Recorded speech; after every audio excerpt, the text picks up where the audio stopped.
We're going camping with the Kansas City Chiefs today. The 2024 version. Is there more ring ceremonies on tap for this team after the 2024 season? We'll get into Mahomes, some nice rookie competitions as well for this veteran football team. All that and more coming up on today's Peacock and Williamson.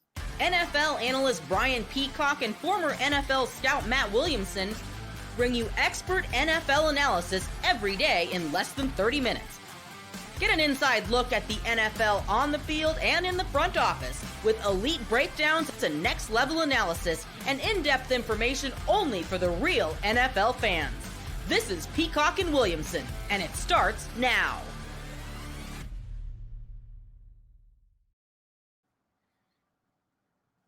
Welcome to the Peacock and Williamson NFL Show. Brian Peacock alongside Matt Williamson, as always, at BD Peacock at Williamson NFL. Thanks, everybody, for making us your first listen on the Locked On Podcast Network, your team every day. Make sure you hit that subscribe button on YouTube or everywhere you listen to this podcast. We got a very special guest, Chris Clark of Locked On Chiefs, joining us today. First, I want to let everybody out there know about today's sponsor, FanDuel.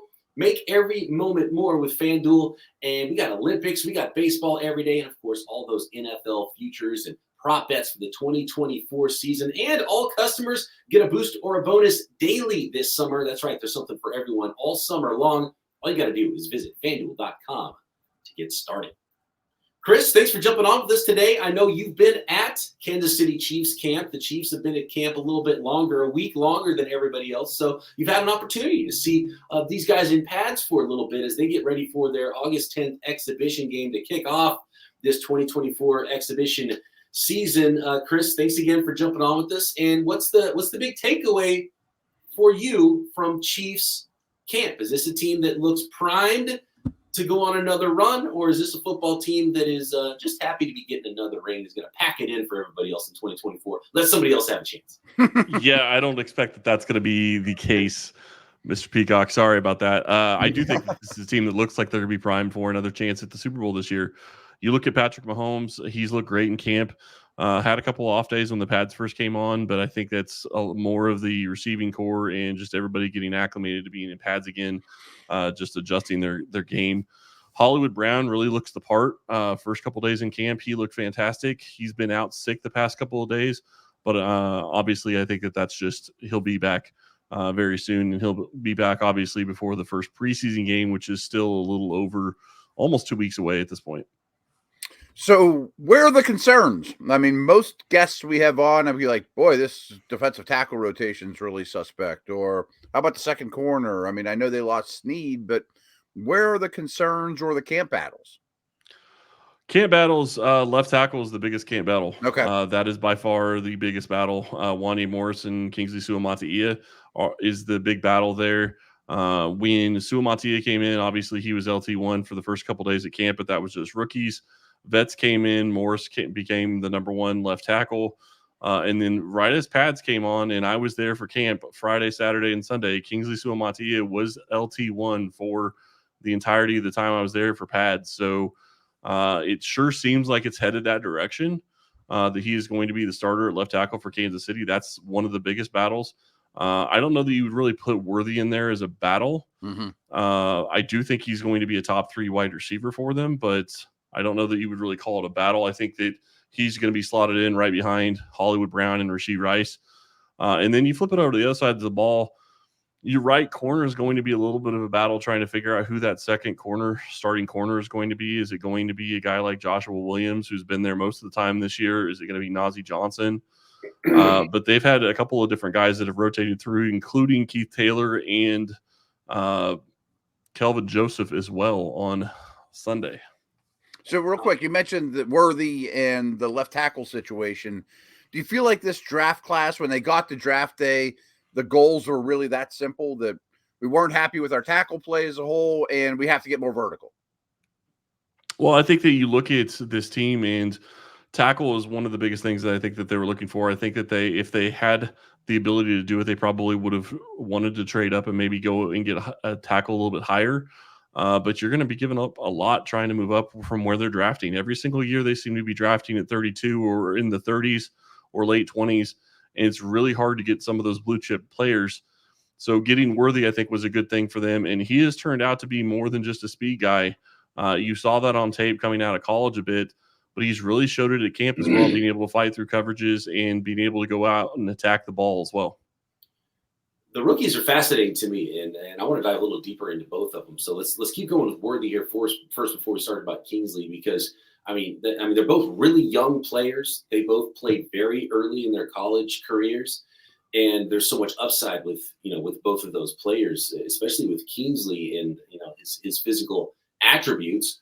But with Worthy, I love the comments from, I believe it was Andy Reid, talking about Worthy and how early he played in college as well, because he was an 18-year-old college freshman and came in and had, I think, 1,000 yards and was like 12 touchdowns or something crazy his freshman year at Texas. And in a big-time program like that, you don't see a lot of guys who, a skinny kid like Worthy, too, out of Fresno, pretty close to where I'm at right now.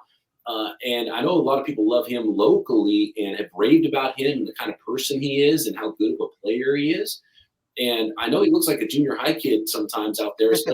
He pads on and he's so skinny. Yeah. And he is dynamically fast. And there's a lot more to his route tree than just running 9 routes, even though he's got 4.22 speed. Well, and it goes beyond just the running the routes too. It's the way he uses his body and the way he's able to catch and his catch radius. And if you go back, and I know I tweeted this out one of the first days, and I don't remember if this is in rookie camp. I guess it must have been in rookie camp.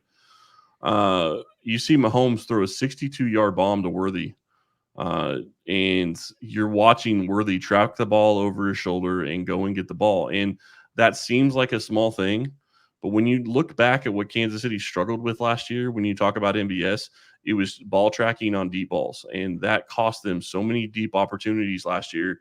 And now you got a guy that comes in and is the fastest guy in the NFL and has the ability to track the deep ball, much like Tyreek Hill did. And that is a much bigger trait and is much more important than a lot of people give him credit for. I think it's going to be a lot of fun to watch in Kansas City's offense. So speaking of former first-round picks or first-round picks in general, you got Carson Wentz backing up Patrick Mahomes. You got Clyde Edwards-Helaire backing up Isaiah Pacheco. Are you comfortable with those backups, or, Wentz in Kansas City intrigues me to no end? Oh, I love it. I think he's going to be a lot better than Blaine Gabbert was last year. I think what I saw from him in camp is he's got a live arm. Obviously, he's not Patrick Mahomes when it comes to that, but nobody really is.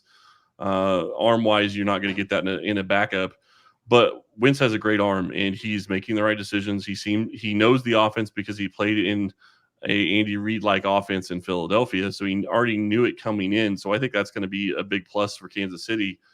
And I'll be honest, Clyde Edwards-Helaire, he's backing up Pacheco, but right now he doesn't look like the running back too. It looks like a guy named Deneric Prince is the backup running back right now, who was a free agent last year and played very well in the preseason, but didn't end up making the team and ended up on the practice squad. So we'll see if that continues. But everything I saw rep-wise, Prince was the guy that was coming in, not Clyde Edwards-Helaire.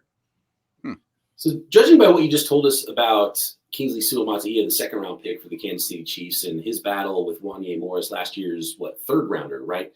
For that left tackle job. I mean, obviously, you want to get the rookie as much work as possible if he wins the job so he can start. But, man, the blind side protector, the left tackle for Patrick Mahomes, if Mahomes is the most important asset in the league, you might have a rookie who's, I think, just barely turned 21 years old, the second most asset in the league protecting Patrick Mahomes on the left side. But I did see that, if I'm not mistaken, Joe Thuney back at practice today for the first time, right? So that's got to be huge to have that veteran right next to you at left guard if you do go with a rookie left tackle.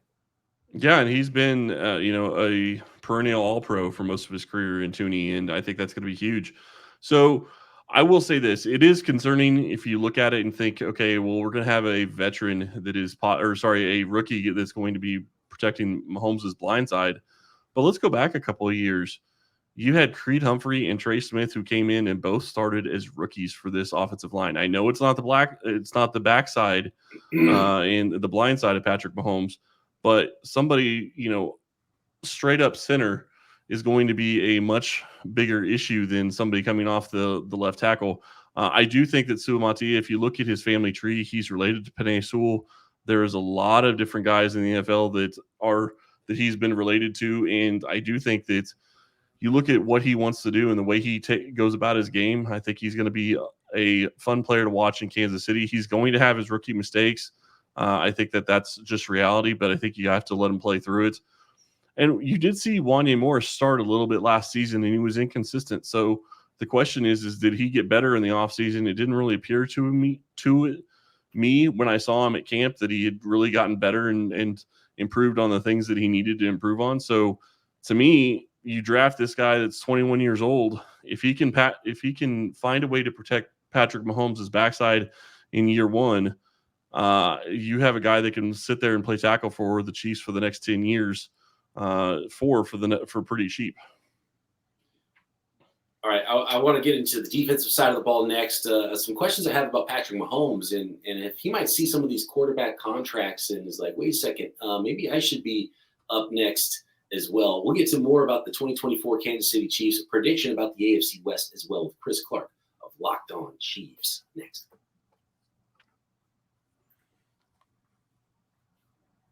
Today's episode of Peacock and Williamson is brought to you by FanDuel, America's #1 sportsbook. There is so much to bet on right now, even though it's the summer months. Usually it's just Major League Baseball, but guess what? We got 2024 Olympics going on, and you can bet on every single event at the Olympics and bet on Team USA or whatever team for whatever country. By the way, we're global here, so I know you might be listening in another country right now, listening about your American NFL football sport, but you can bet on all of it at FanDuel, America's #1 sportsbook. And this summer, FanDuel is hooking up all customers with a booster bonus daily. That's right. There's something for everyone every day, all summer long, including those tasty 2024 NFL futures bets, tons of prop bets. Xavier Worthy, Rookie of the Year odds are up there. If you want to bet on the Kansas City Chiefs to win the Super Bowl, you can find that as well. Just head over to FanDuel.com and start making the most out of your summer.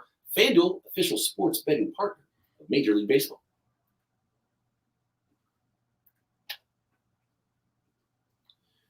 All right, Chris, real quick on the Suamataia thing and the offensive line and the left tackle. I mean, not only was Andy Reid an old offensive line coach, right, and he's an old BYU guy as well, so you could see how the connection would be drawn to Kingsley Suamataia. But you mentioned Penei Sewell, his cousin. The pre-draft, he was a big favorite of mine, and I'm kind of mad that the Niners let the Chiefs go up and get him one spot, because I thought the 49ers needed a tackle, potentially left tackle in the future, potentially current right tackle. And if he actually wins that job in Kansas City, it might go a long way to making my predictions for who Kingsley Suamataia is correct. There's some things he has to work on as a raw player, but physically, you look at his workout numbers, height, weight, speed, all the way down to bench press numbers, athleticism. It is nearly identical to Penei Sewell. That's not saying he's going to be the next Penei Sewell, but man, if you're at the University of Oregon and you had a 5-star recruit in Kingsley Suamataia after just losing Penei Sewell to the NFL, and you're like, well, this is Penei's cousin, and he is the exact same height, weight, speed that this guy was, you're probably pretty excited about it and probably upset that he transferred to BYU. Well, yeah, and same bloodlines. I mean, you're right. Same height, weight, all that stuff is all the same. And then same bloodlines. I mean, that's not going to say it's the same player, obviously, but I do think that there's going to be a lot of correlation between the two. And, I actually talked to the BYU Locked On host, and one of the things that he said was, talking to Kingsley really wants to compete with his cousin and really wants to, go after being the best tackle in the NFL. And obviously, we're talking about first-year rookie as a starter, potentially, and that is going to be some large shoes to fill. But if that's his mindset and that's what he's attacking his first year, I think you got to feel pretty good about that. He wants to be the best player he can be, and he's going to be challenging his cousin to see which one of them can have a Super Bowl ring first. So on defense, I'm seeing Joshua Williams as a very common breakout candidate for the Chiefs. Can you tell us some more about him? And is there anyone else, maybe a Karlaftis or an Ndikwe Uzama, former first-round picks, that you're expecting a nice step forward this year? So I will say I think Josh Williams is a good breakout candidate. It's going to be interesting because Najee Johnson is run as corner 2. when he's been available, but he's been injured a little bit. So it's going to be curious to see whether he's going to be the guy that's stepping in there. Josh Williams is a former fourth round pick, came in the same year as Trent McDuffie and Jalen Watson. Jalen Watson is still out with an injury as well. So there are some guys coming back from injury that could be rotating in to play corner there. Something to watch. You ask about Felix Anudike-Uzomah. I think that he's going to look a lot better than he did last year. I think he's going to get some more playing time. The question is they get Charles Omenihu back. The question is going to be, when are they going to get Charles Omenihu back? He's coming back from an ACL tear. Right now he's on the PUP list, so it's possible he'll be back for the regular season. I wouldn't expect him to be back for week 1, but maybe they get him back in October or November, and that could really take away some of the snaps from FAU because you've already got Mike Dana, who they trust at defensive end. And you talked about Karlaftis. Karlaftis has had double-digit sacks. Yeah. The question is can he take another step forward and become an even bigger player for them? And then you look back at that draft where they got Trent McDuffie and George Karlaftis in the same draft in the first round. That would be a huge deal if Karlaftis can come in and get 15 to 20 sacks. Love the way McDuffie plays too. And to be honest with you, now that I've seen this for so long, I'm not worried at all about Steve Spagnuolo's defense with this. Because he's really good, and the Chiefs do such a great job. We just talked about the picks on offense, but developing guys, and not even first round guys on the defensive side of the ball. And, you know, it's Joshua Williams or whoever it is this year. L'Jarius Sneed was a 4th rounder too. Look what he did, and Charvarius Ward before him. So they've just been phenomenal. And maybe the thing that impressed me most about Spagnolo is how he uses the pieces and allows the players to do what they do best. And I think Leo Chenal is one of those young players where I just love the way they use him, and it's the exact way he needs to be used. Yeah, and they rotate him in, and they let him go after the quarterback from time to time as well. I wouldn't really call him playing the defensive end position on a regular basis, but I think he did have some snaps there last year. I think he'll have probably a couple more this year. You want to ask about guys to watch for on the defense. Chamari Connor played big snaps after Brian Cook went down last year. He looks to be in for a much bigger role this year, whether it's nickel corner, which is where he's starting right now, or if they're going to rotate him in as the third safety. That's going to be determined later. I think they're still trying to work out and try to figure out what their best corner group is going to be, and that I think is going to include Chamari Connor as the nickel.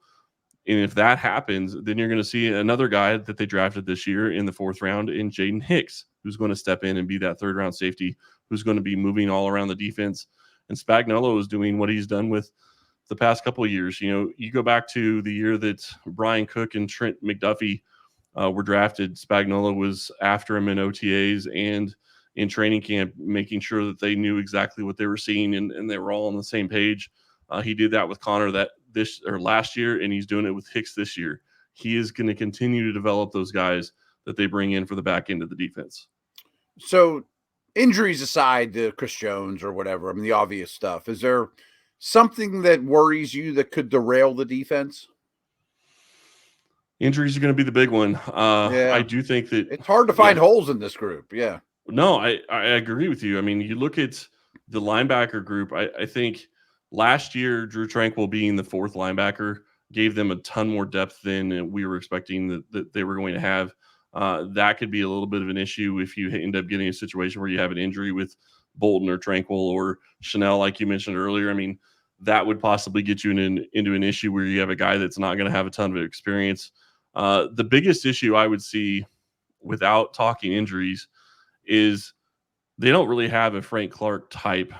And when I say that, I'm talking like somebody that's going to get around the edge, that has a great bend, that's going to be forcing, 15 sacks or at least getting a ton of pressure. Karlaftis could be that guy this year, but other than Chris Jones, and obviously he's going to be somebody in the middle of the defense, you don't have that second DN that's going to create a ton of pressure. So can they find that? Is Omenihu going to be that guy when he comes back from injury? Possibly. But coming back from an ACL, that's tricky too. So if there's nothing that can derail the defense, we saw sort of a retooling. And I don't want to say the worst because it wasn't bad, but it wasn't, a powerhouse offense that we've come to know last year from the Kansas City Chiefs. They still won a Super Bowl. Is there anybody, maybe the fighting Harbaughs now in Los Angeles, is there anybody in the AFC West that's going to give the Kansas City Chiefs problems this year? I'm curious to see what the Chargers do, and it's not because I think Justin Herbert's probably a top 5 QB. I think that he's phenomenal.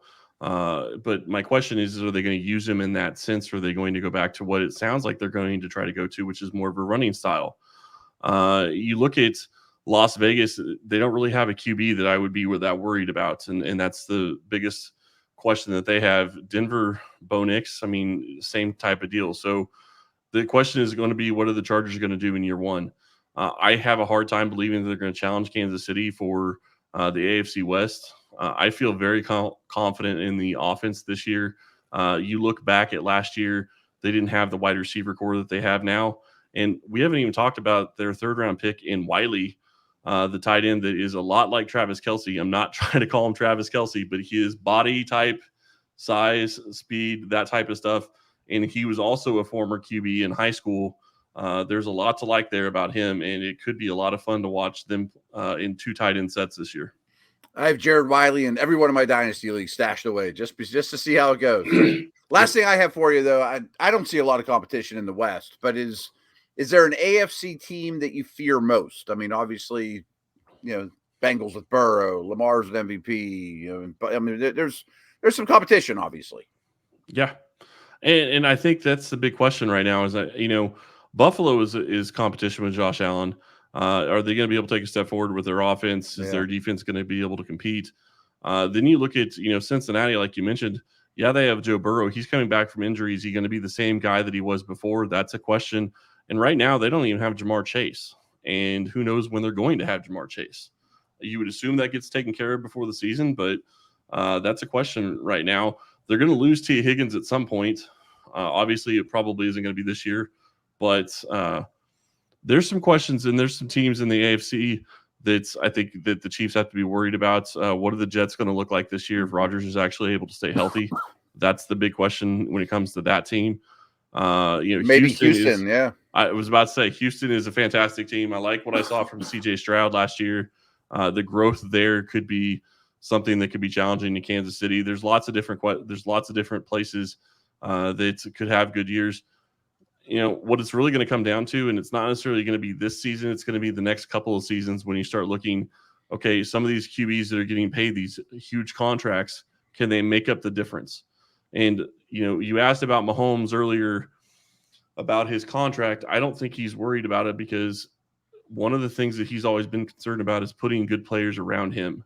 And so I don't think he's going to be looking to re-up his deal. I think he's going to be okay with where it is.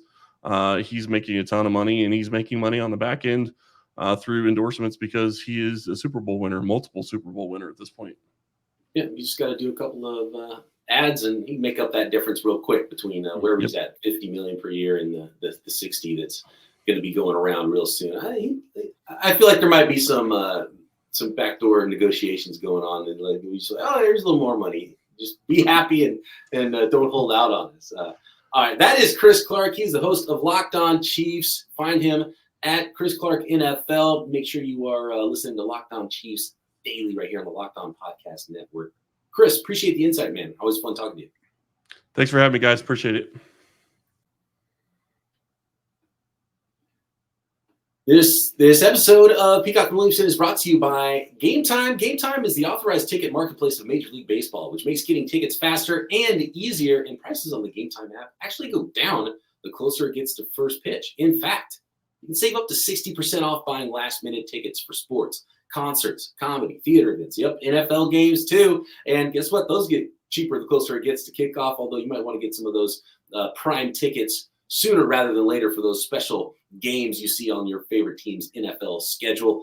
And the all-in pricing, you toggle on the all-in pricing feature, no surprise fees at checkout. Love that feature from Game Time. So take all the guesswork out of buying Major League Baseball tickets or NFL tickets or concert or comedy tickets near you. Download the Game Time app, create an account, and use code LOCKEDONNFL for $20 off your first ticket purchase. Terms apply. Again, create an account and redeem code LOCKEDONNFL for $20 off. Download Game Time today. Last minute tickets, lowest price, guaranteed.